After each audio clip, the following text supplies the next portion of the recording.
Officially on the ballot for this November, with all eyes now looking toward other blue states. And I've got 4 interviews this week. I'm joined by Gavin Newsom, Jamie Raskin, Dan Pfeiffer, and Fox LA's Alex Michelson. I'm Brian Tyler Cohen, and you're watching No Lie. It's official. New maps for California are officially on the ballot in 10 weeks on November 4th. First off, this came together so quickly that it's actually reminiscent of a Republican move. It's indicative of the fact that when there is a will, there's a way. Newsom and California Democrats decided that it was needed. It had to get done, and instead of the excuses about timeline and lamenting the race to the bottom and insisting that we have to put together a committee to study the effects, they just got it done. Which brings into focus another point. It's not yet happened anywhere else. The California Democrats just showed us what it looks like when politicians want something to happen. They figure it out, which raises the question, why haven't we seen this happen anywhere else? Remember, California is a weapon, and it's intended to neutralize Texas. But Texas isn't the only tool at Republicans' disposal. They're looking to redraw Missouri and Indiana and Florida. That means that we need blue states to pull their weight here. We can see what it looks like when people find a way. I just watched my state pull together a full referendum in weeks. Where there's a will, there's a way. Now is not the time to wait and see, it's the time to act. If ever there was a reason to move with urgency, it's while watching Republicans engage in a coordinated mid-cycle redistricting because Trump wants to engineer a permanent majority for himself in the House. If you are looking for the break glass scenario, this is it. In the last few weeks, I've spoken to governors in Maryland, New York, Illinois. Next week, I'm speaking with more blue state governors. I am making it my mission here to use my platform to push them to meet this moment with the urgency it deserves. And I don't just mean saying the right things, I mean doing the right thing. California's the model. We took the leap, it's happening, it's popular, and Newsom is getting a lot of attention for all the right reasons. There is no reason for other governors not to replicate this strategy in every other state where we have the opportunity to fight back. There is a moral imperative and a political one. I feel like I've got a pretty good bead on the Democratic base voters and what they're looking for in leaders, and right now it is a sense of fight. This would be a good time for everybody else out there to put that on display, because the person who leads this party in 2028 and beyond is going to be the person who responded to this extraordinary moment, not with ordinary responses, but with an extraordinary one. If you're not going to fight when it matters most, you cannot expect voters to reward you with a promotion down the line. But zooming back in on California, here's the deal. Republicans know that if this passes, all their work rigging all the rules of the game in their own states are going to be for naught. So they're going to go all in to ensure that this referendum in California does not pass on November 4th. So we have to fight back in 2 ways. The first is to make sure that you and your community know that this is happening and why it's happening. Because it's not happening in a vacuum. This is a response to Republican overreach. We want a nationwide ban on gerrymandering, but until we get that, we are no longer going to unilaterally disarm. We didn't start the mid-cycle redraw fight, but we certainly shouldn't be afraid to end it. And second, it's going to be expensive. Know that Republicans are going to pour tens of millions of dollars into defeating this because they know California can undo all of the rigging that they're doing across the country. It'll cancel all of it out. They don't want that, so they need to make sure that California doesn't succeed. They'll make sure to reach every voter in the state with their unlimited funds from their billionaire donors who want to keep in power a political party that heaps tax breaks onto them. They will stop at nothing. And furthermore, the Democrats won't have many, if any, big donors because they know that they'll be retaliated against by Trump. He will attack their business interests however he can, like he does for literally everyone, which means that the onus then falls onto all of us, grassroots donors, to pick up the slack and help get the word out to every single voter in the biggest state in America what the stakes of this fight are. I'm going to put a link to donate in the post description of this video and right here on the screen. Here's why this is so important. Even if you're not from California or not particularly moved by gerrymandering, it is foundational. Everything in politics, healthcare, reproductive rights, gun violence, climate change, all of it relies on the ability of fairness in our elections, relies on the ability for Democrats to be able to win. Republicans are trying to eliminate that option to entrench permanent rule for themselves. This isn't something that we can come back from. So again, the stakes could not be higher for all of us. We all have a role to play. Every single one of us can spread the word, every single one of us can donate, and every blue state politician can ask themselves what they can do right now, today, to meet this moment with the urgency that it deserves. Because if ever there was a time to fight, it is right now. Next up are my interviews with Gavin Newsom, Jamie Raskin, Dan Pfeiffer, and Alex Michelson. But first, just a quick note that in one video per week, I have sponsors. So here's a quick note from some sponsors, and then my interviews with Newsom, Raskin, Pfeiffer, and Michelson. No Lie is brought to you by Strawberry.me. We spend, about a third of our waking hours working, and yet so many people feel stuck in jobs that they've outgrown or never really wanted in the first place. And look, I've heard it all. What if the next move is even worse? I've already put years into this place. I can't afford to take a wrong step. Who am I without this title? Isn't everybody kind of miserable at work? And look, those feelings are real, but they're also why so many people stay stuck. That's where today's sponsor, Strawberry.me, comes in. They connect you with a certified career coach who helps you go from where you are to where you actually want to be. Whether you're looking for a change or feeling stuck or facing a big decision or just seeking professional growth. It's like therapy for your career. A coach helps you cut through the noise, define your next move, and turn vague goals into a real-world plan with the kind of accountability that keeps you moving forward. Plus, their coaches are thoroughly vetted and assessed for their qualifications and expertise and come from a wide range of backgrounds, experiences, and specializations. So don't leave your career to chance. Take action, own your future with a coach in your corner. Go to strawberry.me/BTC to claim your $50 credit and get started. That's strawberry.me/BTC. Stop settling, start building the career you actually want. I'm joined now by Governor Gavin Newsom. We are in downtown LA at the Democracy Center. Thanks for joining me. By the way, this is interesting. Little Tokyo. This is the site, quite literally, right outside where the Japanese were picked up, arrested, interned, and bussed in the 1940s. So it's a poignant place for us to be at this moment. Well, I'm glad you brought that up because ICE decided to show up today during your announcement, which we'll talk about in just a moment. So first and foremost, can I have your reaction to the fact that Trump decided to deploy his troops here, not an accident, to come here while you were having your press conference? Yeah, and he sent his regional border patrol director here as well as the spokesperson. He made our point. I don't think we had to say a word. Right. He made the point we're making. Not only is he rigging the election, he's trying to ruin and wreck democracy. He's no longer even feigning that he has dictatorial tendencies or authoritarian tendencies. He's acting out on them. It was an act of intimidation. It was an act, however, of weakness. Why else would you send them out? How pathetic, how small. And it's a sign of things to come. And I assure you, what you saw today, what happened here today, is going to happen tomorrow in a town near you. My biggest fear, and I said this months ago to you, is that we're going to see the National Guard federalized in other parts of the country. You're starting to see that under different circumstances, subtly in D.C. But you're going to see ICE and Border Patrol sent out to polling places and voting booths during the election. This was an act of intimidation, and that's exactly why this initiative is so important. You know, these Trump supporters are going to claim that this was done in the interest of combating crime. But of course, we know that if you're looking at combating crime, there are other states across the country that have higher crime rates, higher per capita crime rates than Los Angeles and Washington, D.C. And yet these were the cities that he opted to deploy these people to. Yeah, well, I think you should start with Shreveport, Louisiana, in Speaker Johnson's district that has 6+ times the per capita murder rate of Nancy Pelosi's San Francisco. What about the carnage, Mr. President, in Shreveport? Why aren't you protecting the folks there? 8 of the top 10 murder states in this country, red states. What bullshit. And everyone knows it. Everybody knows it. Again, it's acts of authoritarianism. It's acts of power on a person that is trying to use his its formal authority, and it's depleting. And it's weak. It's increasingly weak, and it's increasingly desperate. And that's why it's important for us at this moment to meet him head on, not just rhetorically, but through substantive counteractions. And that's what we're doing in California with this ballot initiative.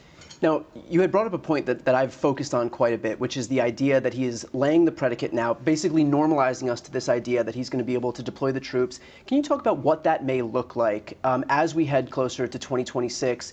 And look, we've seen him try and seize voting machines in Georgia. He tried to do it in 2020. But now that he knows, he kind of is able to normalize Americans to this idea of deploying troops into Los Angeles, into D.C. What could that mean if you're looking at a city like Philadelphia, a city like Detroit, a city like Milwaukee, a city like Atlanta, which are, of course, these Democratic strongholds within these swing states that are going to determine the election? Well, I'll tell you what it looks like. It looks like a gun to the head of a 15-year-old disabled boy born in the United States of America that doesn't look like you and me trying to go to school. That's what just happened here in Los Angeles. I'll tell you what it manifests. That kid doesn't, that many other people saw that, they may not send their kids to school. It means people are not showing up in their classroom. People that are not showing up to get their flu shot at the emergency room, or people that are sick not even accessing emergency care. It means people that may be witnesses of crime not even be willing to go forward to help keep our community safe. It's a chilling effect. People not going out to go grocery shopping or doing so only late at night. People getting into other people's cars that look like you and me to drive them to go shopping so they're not racially profiled if they're driving by the Home Depot or a car wash.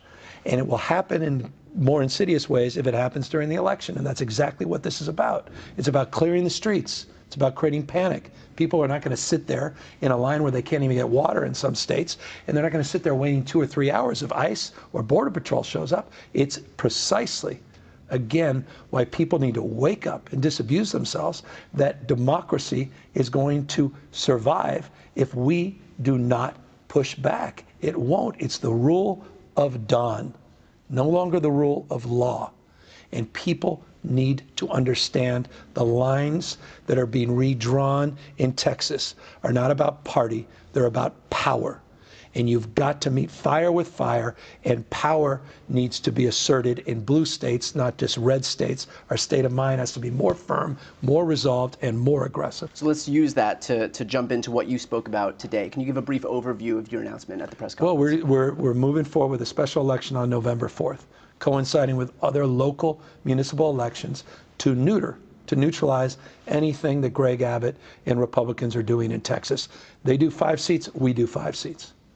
And we're not only doing that, we're also announcing, as a consequence of this effort, a commitment to national independent redistricting.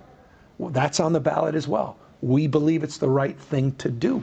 In fact, the Democratic Party believes it's the right thing to do. Democrats have voted for national independent redistricting. Yeah. Republicans have not. So spare me the crocodile tears on Fox and everyone else saying, oh, everybody does this. Oh, these guys have been gerrymandering for years and years and years. Not like these folks have. And we're at least willing to call that out. And in California, we have moral authority because for 15 years we've had an independent redistricting commission, and we have some of the most competitive races. They may be going to Democrats. That's on the basis of competition, but some of the most competitive districts in America. Find me districts as close as the ones we have in California, where Valadeo is winning, where Ken Calvert is winning, where Darrell Issa is winning, and show me the equivalent in a place like Texas. You have New York and you have California, the biggest weapons for Democrats who have independent redistricting commissions, and yet look at what the Republicans have in their big weapons. Texas and Florida, you have you have gerrymandered states that are being gerrymandered even further to consolidate power for these Republicans, which raises the question, if Greg Abbott and these Texas Republicans want to ramp up the stakes even further, are we going to have time to offer some commensurate response to them? No, and to your credit, you've been talking a lot more about that, particularly in relationship to the Voting Rights Act, particularly in relationship to the Supreme Court, and the likelihood, it appears, that they may throw that out. Yeah. I mean, this is about race. This is not just about justice. This is not just about the core tenets of our founding fathers. This fundamentally now can get to another level if the Voting Rights Act is thrown out and these guys with total impunity can whitewash, literally, not figuratively, some of these districts all across the country. So look, that's a break the glass. I mean, we've already break the glass. That's another level. Yeah. And there's the ability for states to move. They can call special sessions of their legislature, governors of blue states. You can call special elections. You can look at your constitutional constraints and look at the prospect of getting voters to consider constitutional amendments. There are many different tacks we can take. Right now, this we know we can do. We have the ability to do it for November 4th. We're getting it through the legislature with 2/3 majorities in both houses. We're going to do it in a transparent way. We're going to do it in a temporary way. And we're going to do it in a democratic way. We're going to put the maps on the ballot. People can see them for themselves. They're not going to be drafted behind closed doors, and they're not going to be drafted to Donald Trump's liking. So this whole situation has kind of surged onto the scene in just the last few weeks, really. And to your great credit, you have responded as quickly as you possibly could, wasting no time in getting this thing on the ballot so that we can have our maps redrawn to counteract, to fight fire with fire against what they're doing in Texas. We still have other Democratic governors across the country who we've heard them say the right things, but we haven't seen action. And so in light of the fact that you're moving right now, we're getting this thing on the ballot in just a few months, and so this thing is moving as quickly as possible. What's your message to these other governors across the country who represent states that could also serve as weapons to counteract what the Republicans are doing, who haven't made any moves yet, any concrete moves yet to do something? Well, gratitude to Kathy Hochul, gratitude to J.B. Pritzker for recognizing the urgency of the moment, for hosting the Texas delegation. Deep gratitude to the Texas delegation for raising the awareness and the stakes that put a lot of wind in our sail, that gave us the ability to make the case to our legislature. But now it's time to act. Now it's time to take it to the next step. And it's not just those two that have already demonstrated a commitment on this. It's many other states. There are a lot of other blue states out there. Let's go. This is it. There's no dress rehearsal. This guy is going after any institution that cultivates independent thought. He's rewriting history in real time at the Smithsonian. He's literally going after institutions of higher learning like the UC system, and notably here UCLA, which is doing life-saving research that literally is protecting our national security. It's the reason we're the economic tentpole of the American economy and the world economy in the United States of America as a beneficiary. This guy is wrecking it all in real time. We need to wake up. We cannot survive if he rigs not just Texas, but he goes to Indiana, goes to Missouri, goes to Ohio, he goes to Florida. We have to have other governors of like mind, and there are many, to now do something, not just say something. Right. I think that the main point here is if you stand for any democratic ideal, all of it relies on having a functioning democracy. So if you're a governor or a state legislator in another state and you claim to want to combat climate change or expand health care or protect women's reproductive rights or make unions stronger or whatever it is, protect kids in schools from guns, whatever it may be, all of that relies on being able to survive in a functional democracy, to have the opportunity to be elected in the first place. And so if the House is rigged, if they're able to scientifically engineer maps so that Democrats are precluded from ever having the opportunity to win, none of it matters. Yes. And so we can defend, we can claim that we want to stand for something. We can, beat our chests about, standing up for our values. But if we can't do it, if there's no practical way, if there's no method to actually be in power, then none of that matters. And so this is the whole ballgame right here. God bless you. We're about to celebrate the 250th anniversary of our founding fathers. Co-equal branches of government, popular sovereignty, rule of law. You're spot on. Everything you just said is spot on. This is it. And there's literally no more evidence than you need than the evidence that has been submitted in the first 6.5, 7 months of the Trump administration. And you think this is going to get better? You think if we just say, well, Mr. Trump, it's fine. We know it's a race to the bottom. You may call upon those other states. Can you just do 5 and California will stand down? Yeah. God damn it, enough. Yeah. Democrats, stop being weak. Step up. These guys have been dominating the narrative. They have been defining the terms of the debate. It's time to get on our off our heels, onto our front toes. It's time to do just that. Dominate the narrative, flood the zone, and surround sound. It's time for us to all band together. It is about the United States of America. He doesn't believe in that. He believes in the red states. He's going after, he's a wartime president. He's the head of a war party, war on women, war on voting rights, war on Hispanics, a war on this state. War on institutions, war on history. This is serious. This guy's trying to get a Nobel Peace Prize. That's what he's going to try to say tomorrow in Alaska, that he's the big guy trying to find peace, really? When he's bringing war to the American people? He put military in the streets, not of Baghdad. He didn't send the military in his first administration anywhere in the world. He sent the United States Marines into the United States of America in one of the bluest cities in this country, in Los Angeles, one of the great cities, American cities. That's what Donald Trump did. He is a wartime president. On this idea of weakness, groups that purport to be good government groups who are pushing back already against this, and I guess, while we would say we have to push back on this idea of unilaterally disarming, you have some of these good government groups, including a group like the League of Women Voters, who are pushing back here and saying that we shouldn't do this because even though the Republicans are doing it, we have to unilaterally disarm. And so they're aligning themselves with this MAGA movement, with Donald Trump, with Greg Abbott. And so what's your reaction in light of the fact that we should be fighting fire with fire to protect democracy so that we don't just capitulate completely to the right, that instead they're just focusing solely on I guess, what's immediately in front of them, which is that pushing back at all is going to be some type of bad government move? Well, there's no good government when government is totally eliminated. It's no longer the rule of law, back to this notion of rule of dawn. I mean, the League of Women Voters thinks that by aligning with Donald Trump, that's all they're doing. It's a binary. It's not complicated. Right. By aligning with Donald Trump, the League of Women Voters thinks that's good government when he doesn't believe in independent redistricting. He's going to eliminate independent redistricting. He doesn't believe in advise and consent. He doesn't believe in the power of co-equal branches of government and oversight when he's trying to rig the election, when he's trying to change the rules by playing against with a brand new set of rules in the mid-decade on the redistricting. Give me a break. With all due respect to them, they are dead wrong on this issue. I have to ask, because this has gotten quite a bit of attention online, but I have a tweet here. Which one's this? This is, well, what I would love is to have you read this in your voice. If you'd like to just take a shot at it. Well, I mean, wow. Tomorrow history will be made. Now, I'm not going to be as effectively as the person that you may recognize is on True Social, but in this case, we push this out on Twitter. Caroline Leavitt will have no answers. Well, hold on. I don't want you to breeze right through the brilliant. Go on.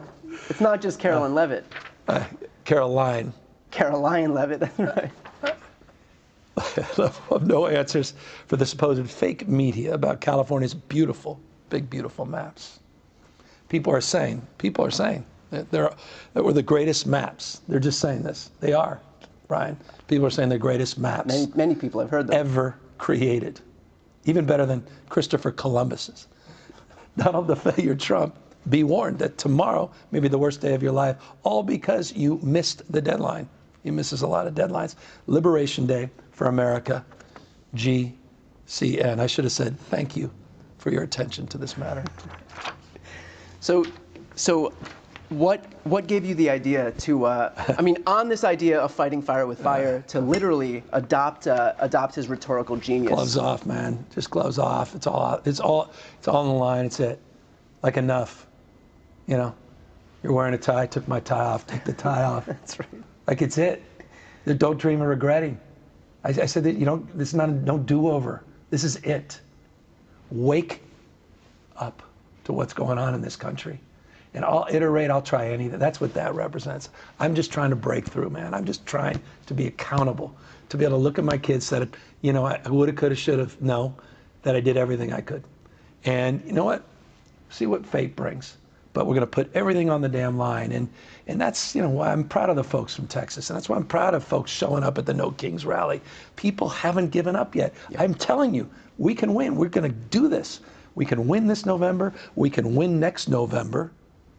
And then we can get this country back on track. And I tell you, I took it for granted. I did. Even during Trump 1.0, I took so much for granted.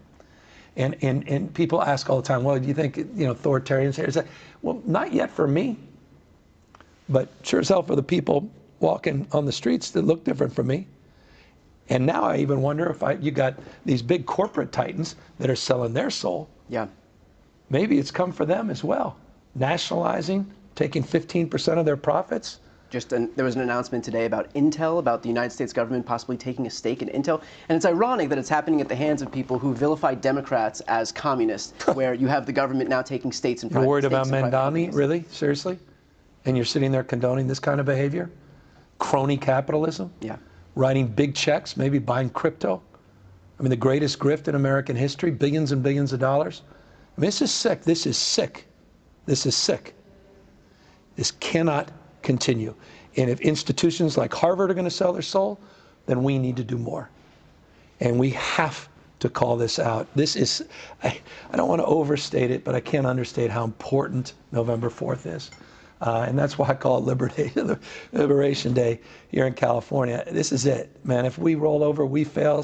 Fourth largest economy in the world, size of 21 state populations combined.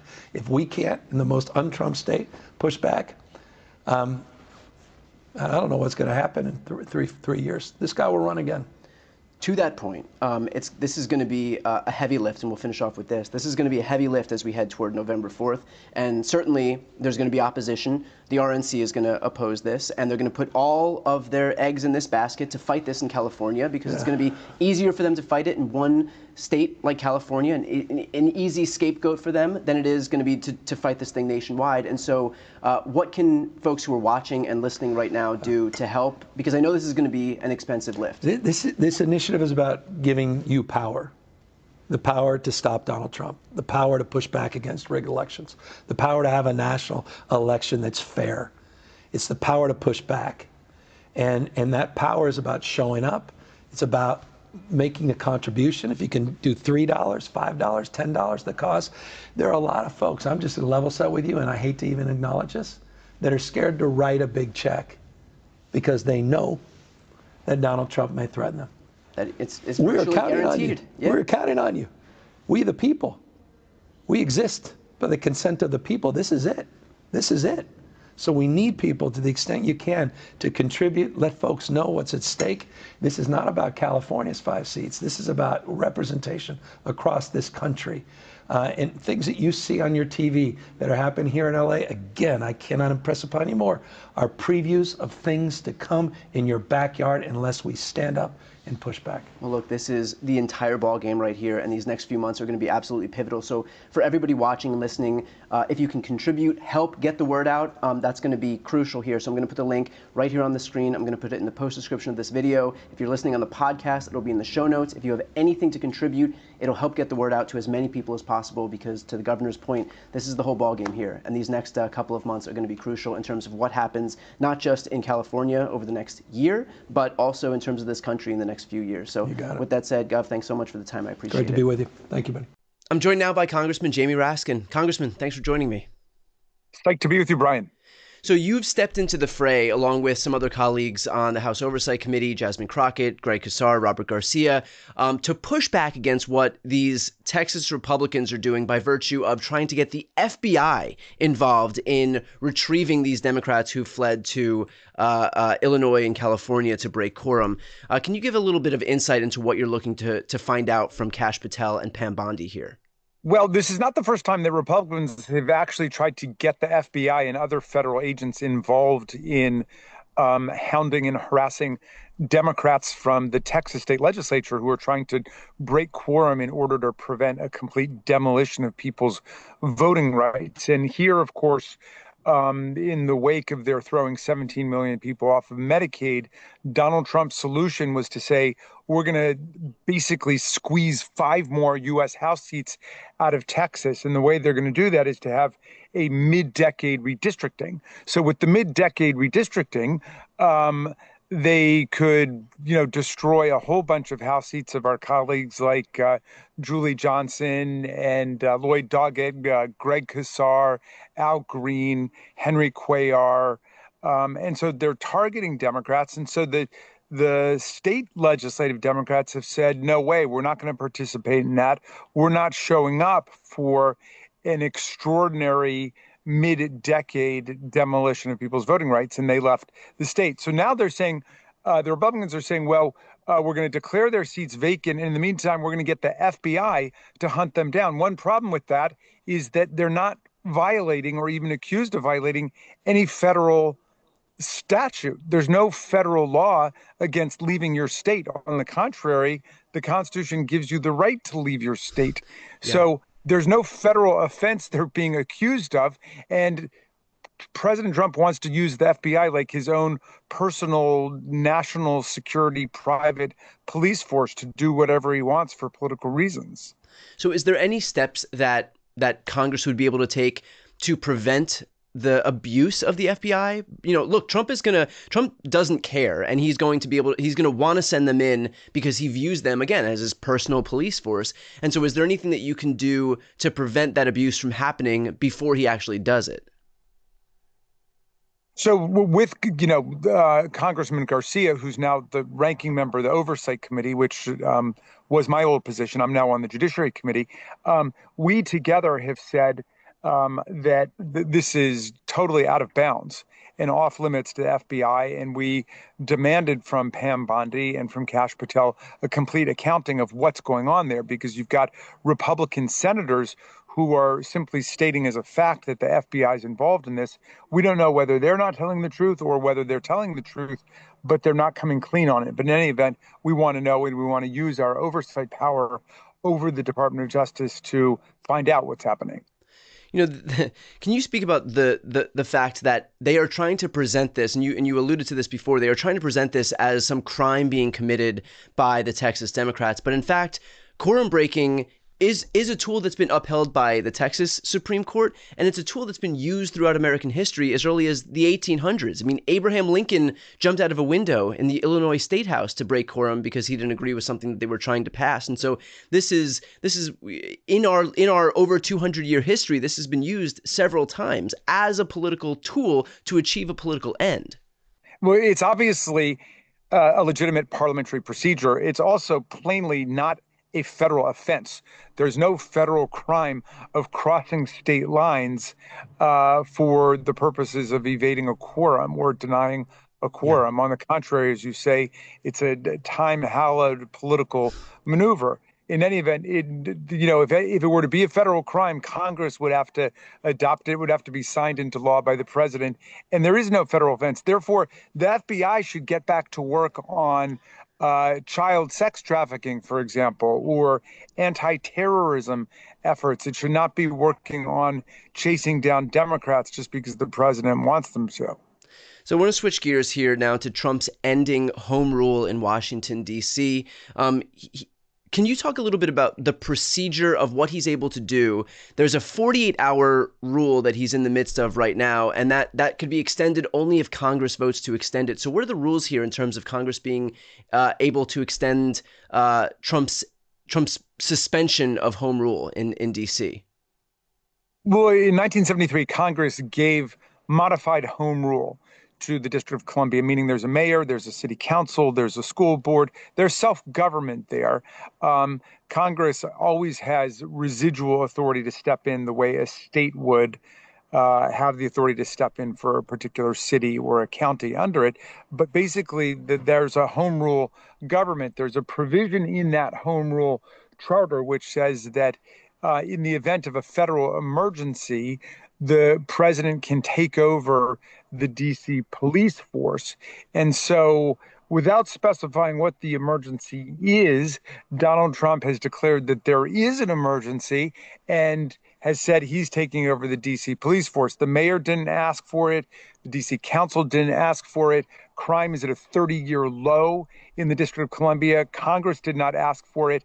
It looks like a transparent distraction from the president's problems with respect to the Epstein file, which, as you know, Brian, he had promised to release, but now suddenly he's gone very quiet on it and just is trying to hide the Epstein file under his bed somewhere. So this is another effort to change the subject and to attack a Democrat city.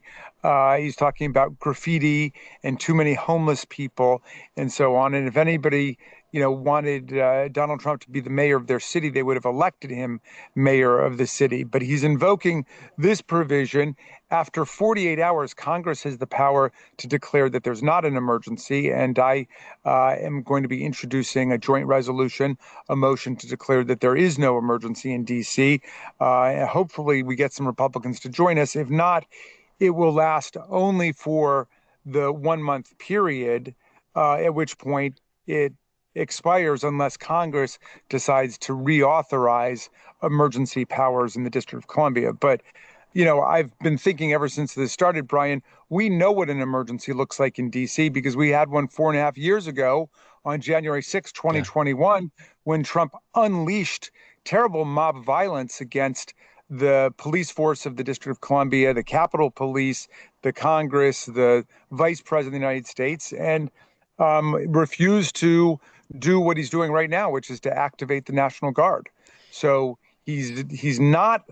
He did not activate the National Guard when we needed it. Now he's activating the National Guard when nobody's asking for it.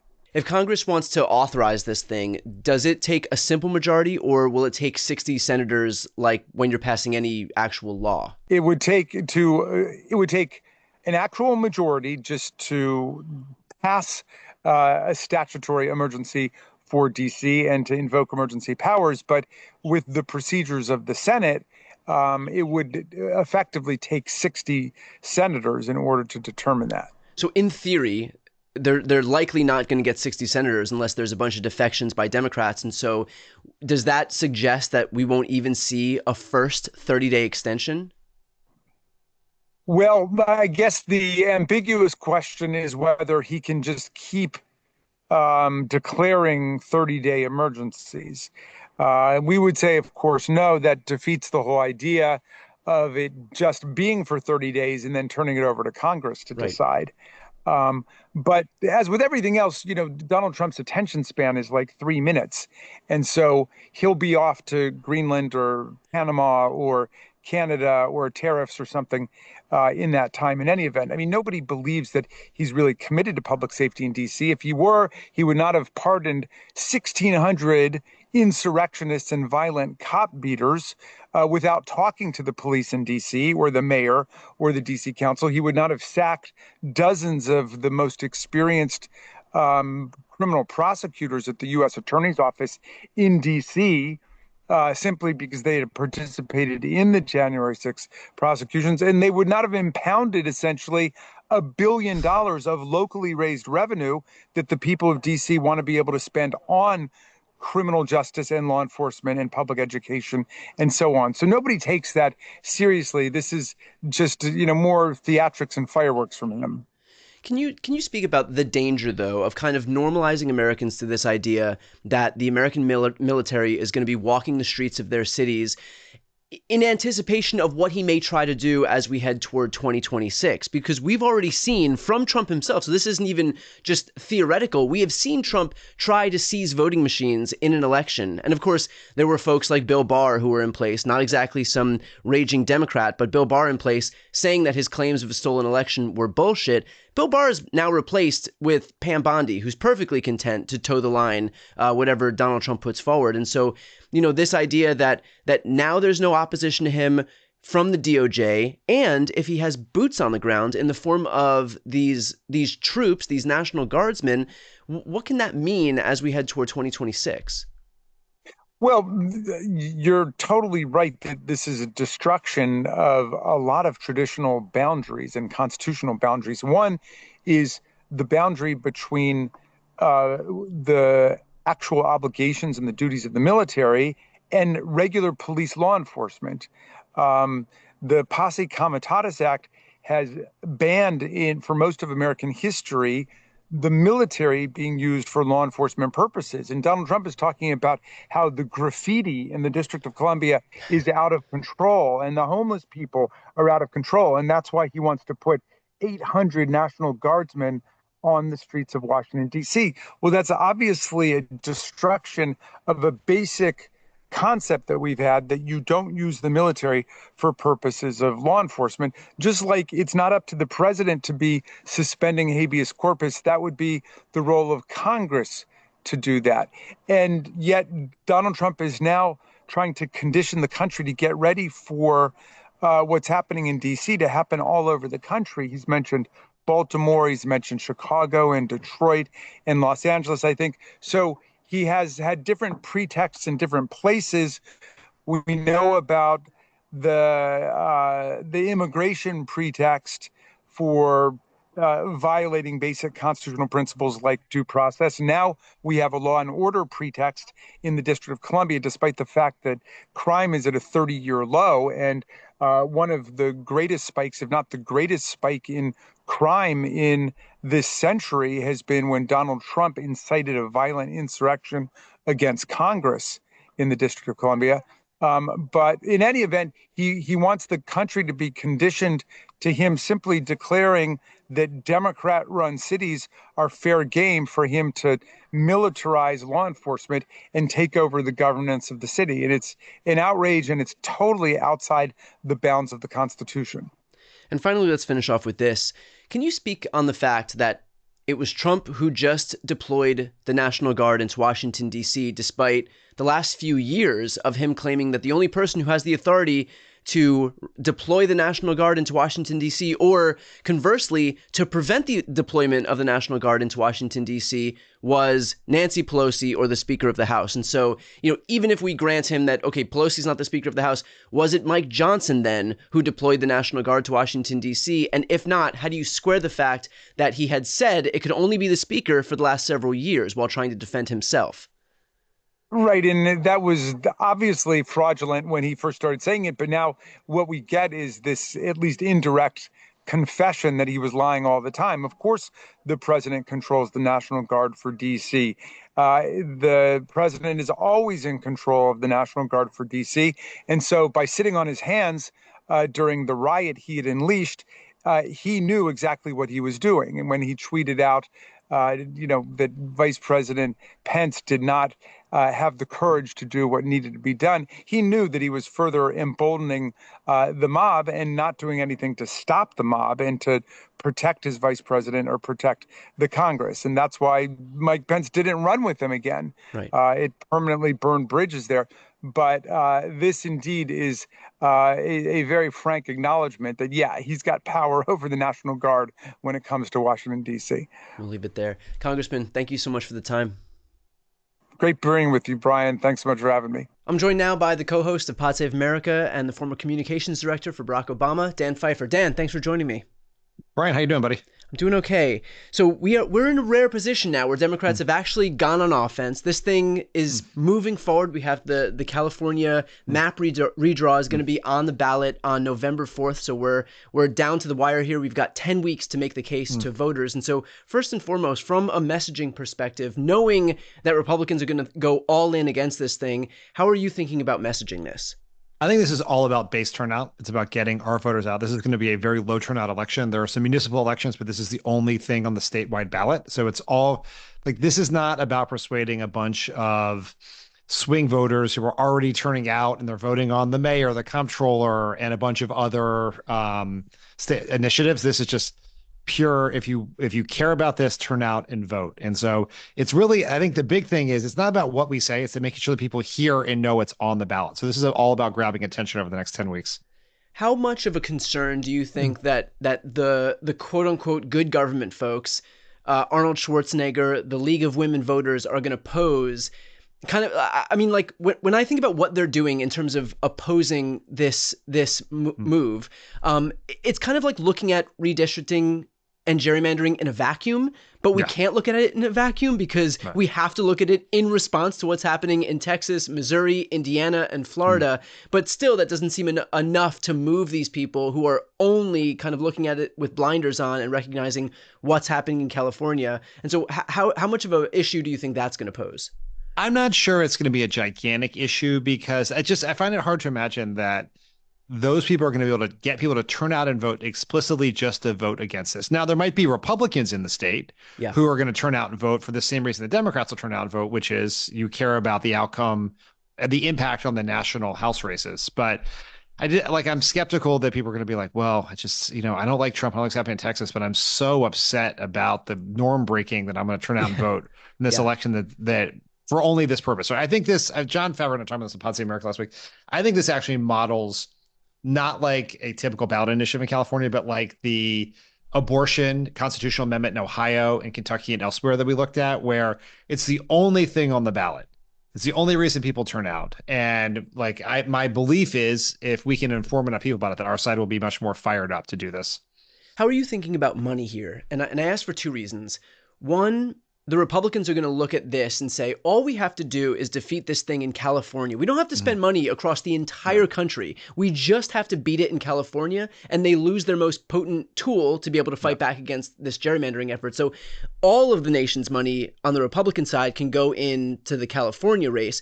But then on the Democratic side, we also know that Trump has been super willing to use the government to retaliate against people whose political ideology doesn't comport with his. And so I presume that these big money donors that usually fuel Democratic politics are going to be much more reticent to be able to get involved in this race, knowing that on the other side of this thing is the guy who wields the full muscle of the federal government and has been shown to be perfectly content to fight back against those people.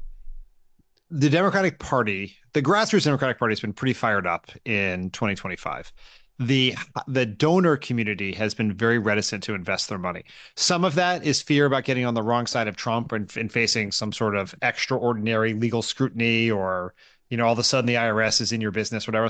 But some of it also is frustration at the party after what happened in 2024. So a lot of progressive organizations that depend on the sort of over the too small community of really, really rich Democratic donors have been suffering in 2025 because they have not had that support. The people who were really funded the resistance over the first 8 years of Trump have backed away. And you can see that happening here. The good news is, for the same reason that Republicans are going to have all the national money, is that we can make a case to grassroots Democratic donors that your best investment right now for keeping the House is to help Gavin Newsom and California Democrats pass this initiative, redraw the seats, pick up 5 seats potentially, and protect 4 other seats. And the protecting the 4 toss-up seats is so critical because that will save the party $80 to $100 million in money that can now be spent to go target Republicans in other states. Right. That's a great point. And I'll use this opportunity right now in the middle of this video to promote exactly that. I'm going to put the link right here on the screen and also in the post description of this video. Very important to contribute to this effort right now for all of the reasons that we're talking about. So keep an eye on that link. If you have any interest in donating, this is a great time to do so. Dan, how are you thinking about this in terms of the other governors now? Newsom, in my interview with him, when I spoke to him on Thursday, stressed the importance of not just kind of feeling complacent with the fact that California is fighting back, but also kind of trying to give a kick in the ass to these other governors who are saying the right things, but who thus far haven't really moved forward with any concrete steps in the same way that California has. Look, if we're being totally honest here, we do not have the weapons the Republicans have in this fight. They have more states where they can draw the maps more aggressively to pick up more seats. Like that, they have Missouri, that Florida can be incredibly aggressive if they choose to be. But everyone has to get involved, right? That means Illinois. Right. There's a chance to pick up seats in Illinois. New York is, I think, quite challenging. There are legal and logistical reasons that make it hard. However, I will say, everyone said that about California, and Gavin Newsom figured it out. So I don't know whether there could be some creative thinking about ways to get this done in New York. Maryland, I certainly hope they will move forward. They really only have about 1 seat that they could possibly do, but we'll take that seat, right? The House has come down to 5 seats in multiple elections. So every single one is going to help. So what I really hope is that Gavin Newsom has sent a message that the water is warm. Come on in. You can do this. And I think the real sort of national acclaim and gratitude he's gotten from Democrats around the country after this announcement, I will hopefully encourage some of these folks to do the same. Do you think that it offers something of a permission structure for these other governors who look, Democratic politicians are not generally like risk takers anyway. No. I mean, like you and I think, can both agree that our party has a long history of sending out strongly worded letters and feeling like we've done something. Do you think that this is enough of a kick in the ass for these other governors, other state legislators to see that the reaction that Newsom is getting, the reaction that these California Democrats are getting, and want to join in? Yeah, and I think also a lot of the names that I mentioned as governors are people thinking of running for president. Gavin Newsom is someone who was also likely to run for president. And so hopefully there's a little competition, whatever it takes, right? Whether it's he creates a permission structure, whether they want to get the same level of sort of attention he's getting, or they don't want to fall behind in the invisible primary for 2020. Right. Whatever reason it takes. It doesn't need to be virtuous. Yes, whatever the reason is, if it gets him to do it, great. Let's do it. How are you thinking about the Texas Democrats here? Because there is some reporting that the Texas Democrats may be preparing to go back, and that they will look at their quorum break as not a movement to deprive these Texas Republicans of being able to pass their maps, but rather a way to get this into the zeitgeist in a way that refusing to do a quorum break wouldn't have. And so are you looking at this in terms of a success? Do you wish that they would have stayed longer? How are you thinking about the Texas Democrats? I think there's no question that they raised attention for this, right? They, like certainly them being in Illinois and being in New York puts pressure on and gives encouragement to and comfort to the governors there who we want to move. They've raised attention on. There's a point Newsom made to me when I talked to him for Pod Save America earlier this week. It was probably always unrealistic to think they would stay out of the state indefinitely. Right. There is like they're stopping all legislative business in the state, including flood relief for the Hill Country. Yeah. And so like ideally they would do it, like stay till the end of the year and make it impossible for Abbott to do it. And that's probably too much to ask for them. But if they go back, I think it is fair to say that they help advance. They made it easier for Newsom to do this, and they've encouraged the other governors to do it. And they've raised awareness of it. So they're like this was not a failed effort. What was the most striking part of your interview with Newsom? That he very clearly thinks that democracy is 100% on the line here. He had like if there was a divide in our party between people who think this is an absolute existential hair on fire moment, and others who think it's bad, maybe very bad, but if we can survive the next 3.5 years, right, we'll be okay. Within the context of politics as usual. Yes, yeah. Like I think that so many Democratic politicians will tell you that this is an extraordinary moment, but their solution to the problem is ordinary politics. Yeah. And Newsom understands and I really think believes to his core that this is a hinge moment in American history, and every option has to be on the table. And that came across very clearly. And it was highlighted by the fact that the ICE agents showed up outside of his press conference to just to try to intimidate people going out. Oh, and I would say one other thing that was incredibly shocking. A point he made that is quite alarming is that he believes that in the 2026 elections, or maybe even this election coming up, that the Trump administration will deploy these agents to be outside of polling places. Yeah. Right, to intimidate voters. Yeah, which he has a track record of trying to do. But just on that last point, why don't other Democrats get it? Like the people who are super clued into politics, who are paying attention every day, who see the very obvious descent into autocracy like we see. All of these other people have insight into this stuff, just like Gavin Newsom does. And so why can't they meet this moment with the urgency that it deserves in the same way that he is? That's what I'm not understanding, because look, the governor of New York, like all of these other governors see the same info that he's seeing. They're all political junkies as well. And so if Newsom can see it, why aren't they meeting that same kind of like threshold as he is? I think it's a different answer for different people.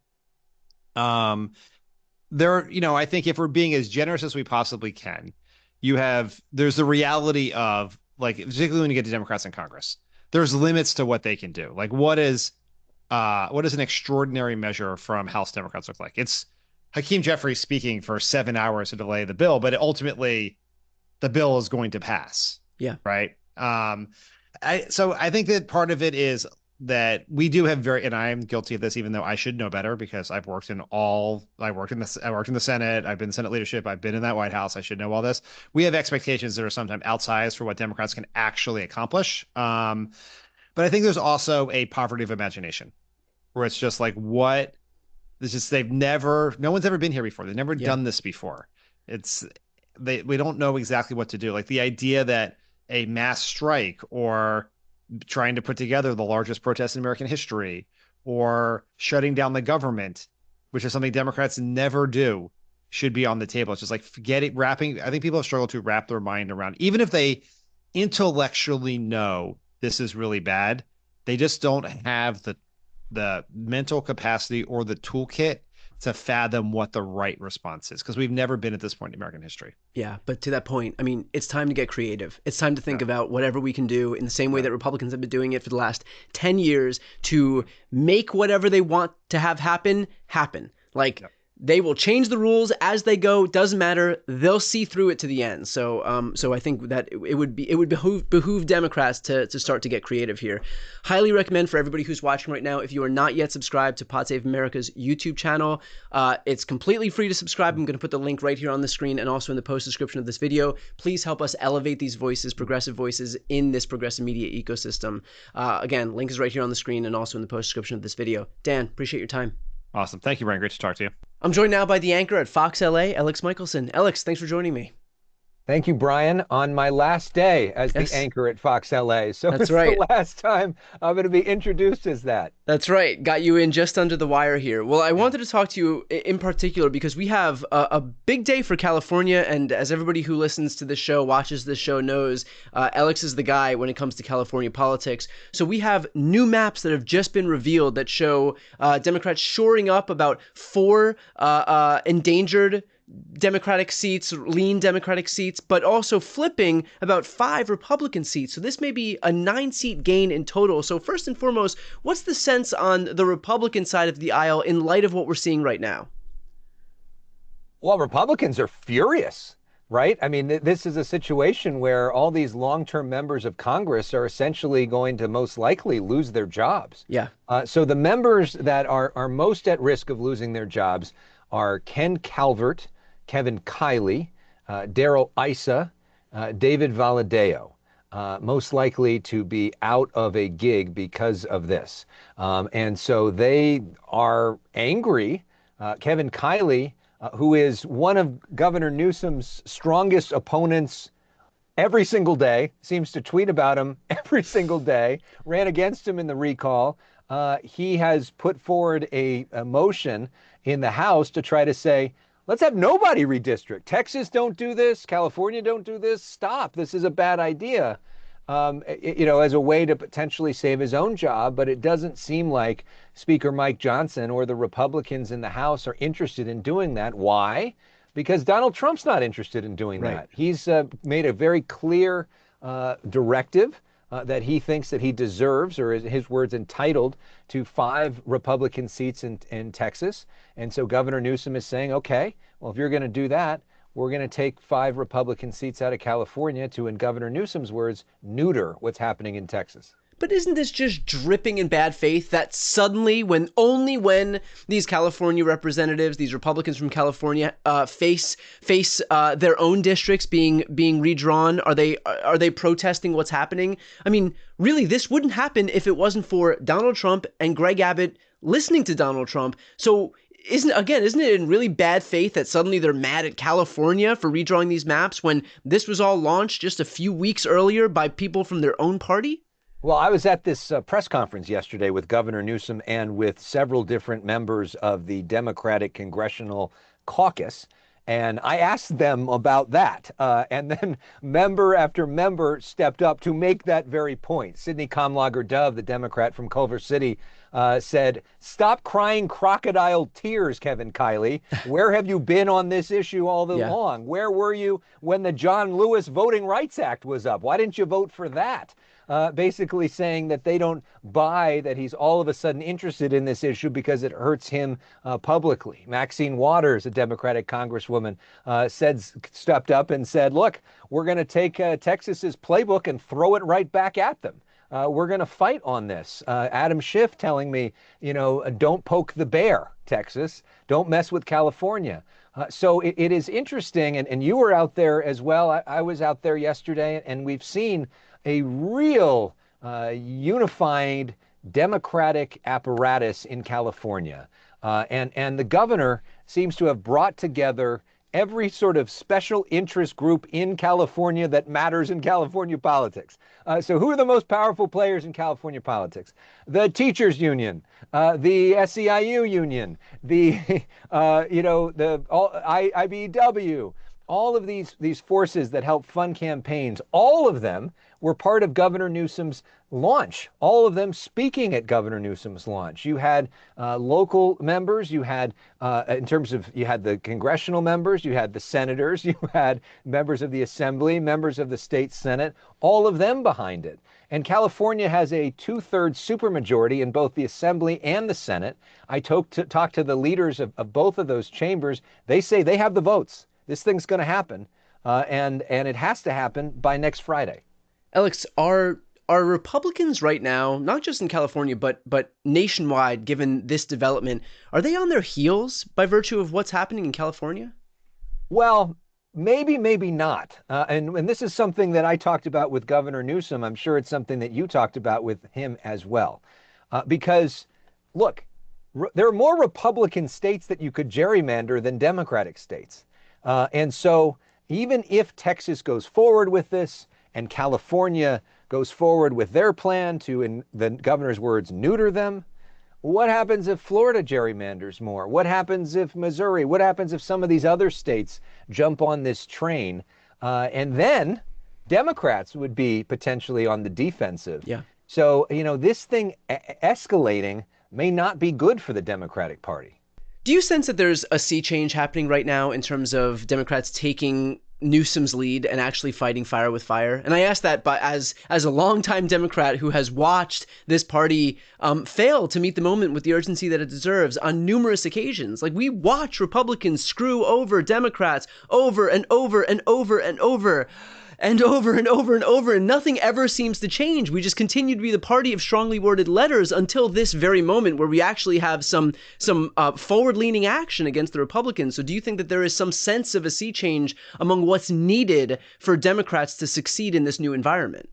Well, I will say one thing. We got to give Susan Collins credit for strongly worded letters. That's right. She's very good at that. She was doing it before it was even cool. Susan Collins was expressing concern. So there's some bipartisanship on the strongly worded letter thing. Look, Governor Newsom has clearly made a calculation that the party has been too weak for too long, and that Democrats, especially a lot of the people that watch your show, are desperate for a fighter. It's a calculation he made before. He made it back in 2022 after the Roe v. Wade was overturned, and he came out doing interviews with people like me saying, where the hell is the Democratic Party? I don't know where the party is. The party's not fighting. And then he sort of backed off that some as he supported Biden and Harris and all the rest. But now that there is no clear leader of the Democratic Party, Gavin Newsom is making a strong play to be that leader. And he believes that people in the party are sick and tired of people sitting on the sidelines. What he said to me in my interview with him was, look, Trump, I think, is surprised by this because he's used to our party not doing anything. Yeah. Our party spending a lot of time focused on candlelight vigils and saying the right things, but not actually punching back. And he wants to do this. And if you see, based off of his social media numbers going way up, his fundraising going way up, his poll numbers going up with the Democratic base, it seems to be working. And you think about it, and obviously I've got a little bit of a skewed view because I'm here in California and I cover this a lot and I interact with him a lot. But you don't see very many Democratic leaders doing something similar. I think J.B. Pritzker in Illinois has been outspoken on this front, but many of the other governors have been much more in the background. And even some of the top presidential candidates, you think about Wes Moore, you think about Josh Shapiro, they have not been as frankly clear in terms of action in their states. Now, they don't have as big a majorities to work with, and there's nuance to all of that. But Newsom is clearly dominating the scene.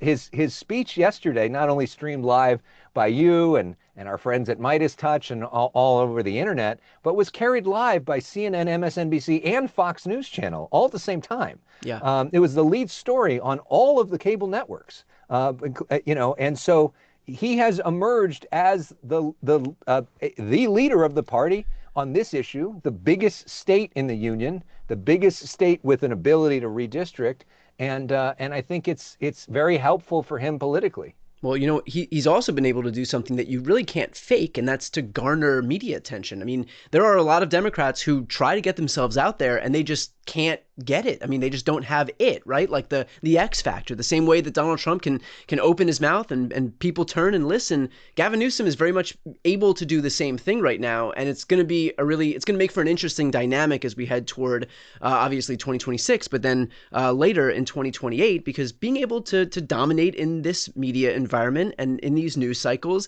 is really going to be the whole ball game, because we don't live in a world where you can just kind of do what Joe Biden did, which is run on this idea that we want politics to be boring again. We don't want to think about the president.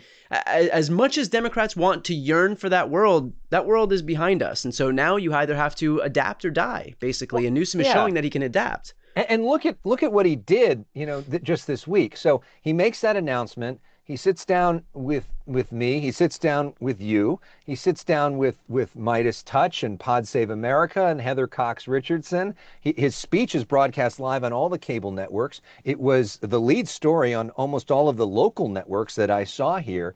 So amplify those numbers. I mean, even just from your stuff, I mean, it's hundreds of thousands, but you keep amplifying and adding and adding and adding and adding. That's millions and millions of impressions for his message at a time when very few people are breaking through in terms of messaging. I mean, Newsom is doing something interesting. And the news, as a reporter in the news who covers politics, tends to follow something interesting. The reason Trump got so much quote unquote free media attention in 2016 is he put on a great show. You know, because I remember covering that as a reporter at the time, and you would cover a Marco Rubio or Jeb Bush stump speech, and they would say the same exact thing every single day over and over again. And it wasn't that interesting the first time, and it certainly wasn't interesting the sixth time. What Donald Trump was doing at the time, when Bill O'Reilly was the #1 show in cable, he was essentially doing his own version of the O'Reilly factor, which what do you do to get in the news? You comment on the news.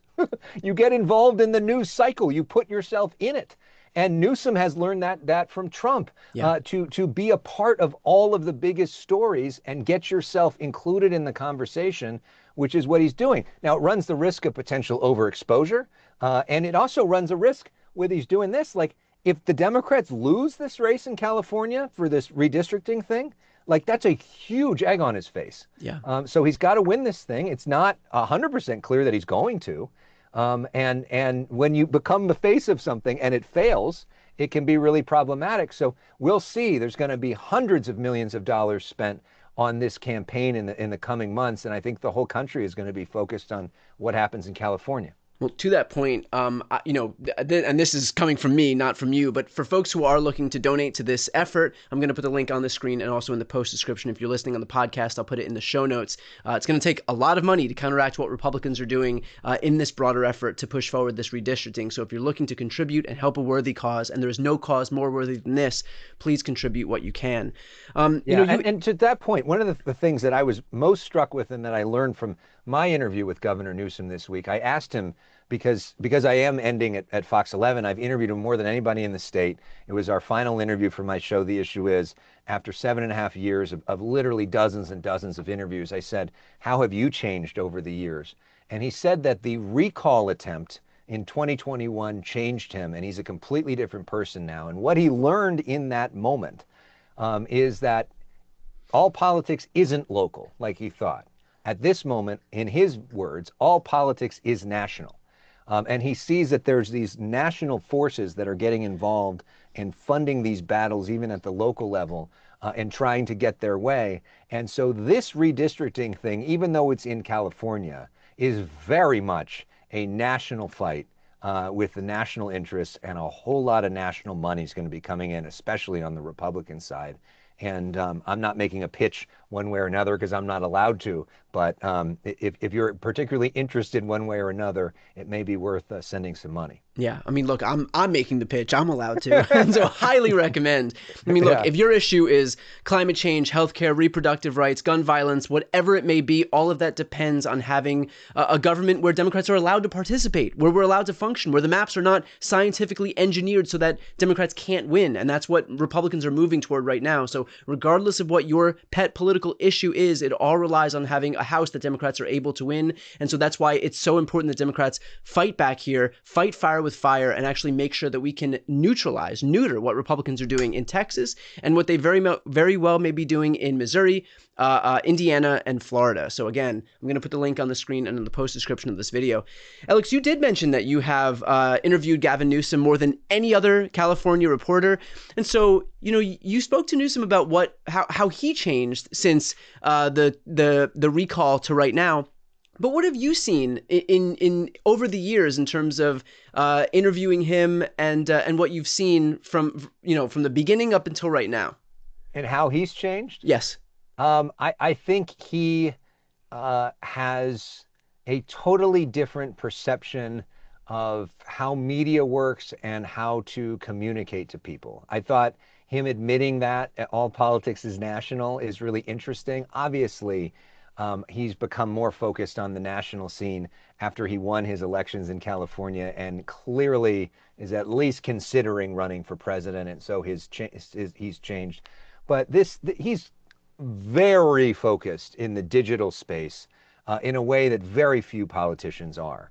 Yeah. The fact that he did one local news interview, but did 6 or 7 digital interviews yesterday, and did no other television interviews, shows you where he thinks the action is. Gavin Newsom, as I've learned over the years, is very, very focused on metrics, on how things are performing. He looks at the numbers on a lot of different things, and I think he knows where people are. So he's changed. He's gotten much sharper, much blunter, and in the last 6 months, he's gotten much angrier, honestly. Yeah. And he talked about this. I mean, when I saw him after the fires and the ICE raids in LA, it was the angriest I'd ever seen him. And he would say that he sort of left that experience saying, "I've got no regrets. I'm going to lay it all out there." And he's a different kind of person. Well, zooming out a little bit, you'd mentioned that this is your last day at Fox 11, Fox LA, and you've been serving this community, my community, for years and years and years. And so I'm curious, as you look back on your years at Fox LA and prior to moving on to your next step, what are you looking at in terms of the highlights of your own time at Fox LA? I mean, one of the greatest moments was bringing Brian Tyler Cohen on television for the first time, right? But in all seriousness, I am so lucky that this show has given me the ability to meet so many of my best friends, including you. Yeah. That this having this platform and having this excuse to talk to people and meet such smart and interesting people from both sides. I mean, that one of my best friends is Bill Malugin, who obviously is a straight news reporter, but clearly has a different perspective than Brian Tyler Cohen. I love that there's been this place to interact with people and to have interesting conversations, and at a time of so much partisanship and so much division, where people can actually talk to each other and actually listen. And I think one of the reasons that we've done that is we've played music and games and other things that in some ways feel silly, but really break down some of the barriers and allow for a conversation. And I think that that's really important these days. I mean, obviously these issues are really important, and there's some principles that you can't, compromise on. I understand that. But also as a country, I think we need to lessen the temperature a little bit on some of this stuff. And so the ability to do that has really been incredible. And I've gotten a chance to just travel the world and talk to some of the most interesting players. I mean, on our final episode, we have videos from Gavin Newsom, Jerry Brown, Arnold Schwarzenegger, Kamala Harris, Adam Schiff, Alex Padilla, Karen Bass, Rick Caruso. I mean, all the biggest players in California politics for that whole era. And they've been such a important part of the show that they all came back for the final episode. And so my heart is full of gratitude of being able to do this. Well, look, Alex, I know I can speak for all those people in terms of saying that the reason that you're able to bring all of these people together is because of you. It's because you're acting in good faith, and because you've been so kind, honest, full of integrity, and generous in terms of what you've turned that show and that network into. So, you'd mentioned that you were the first person to bring me on air. It was the first show that I was ever on. So I thank you for that. But more broadly, I know I can speak for this city of Los Angeles and the state of California in saying thank you for the service that you've provided, and that is having you on air delivering us the news in a way that again is full of honesty and integrity and good faith. So congratulations on your final day at Fox Los Angeles, and I'm very excited to see what the next steps in your career are. Alex, thanks for your time. And if people want to watch that last episode, which includes a cameo from Brian Tyler Cohen, you can go to youtube.com/Alex Michelson. And you can also check out our interview with Governor Newsom there from this week. And I'd appreciate if you check that out and subscribe and stay along for the journey. Excellent. Yes, and I would also echo that sentiment. If you want to keep up with Alex in his life after Fox LA, please subscribe on YouTube. It's ELEX Michelson, Michaelson, and that's on YouTube. And I'm going to put that link right here on the screen and also in the post description. Alex, appreciate your time. Thank you, Brian. Love you, brother. To listen to the audio version of this episode, click the link right here on the screen, and please make sure to hit the subscribe button on my audio podcast. And of course, to see more of my content, the subscribe button's on the screen as well.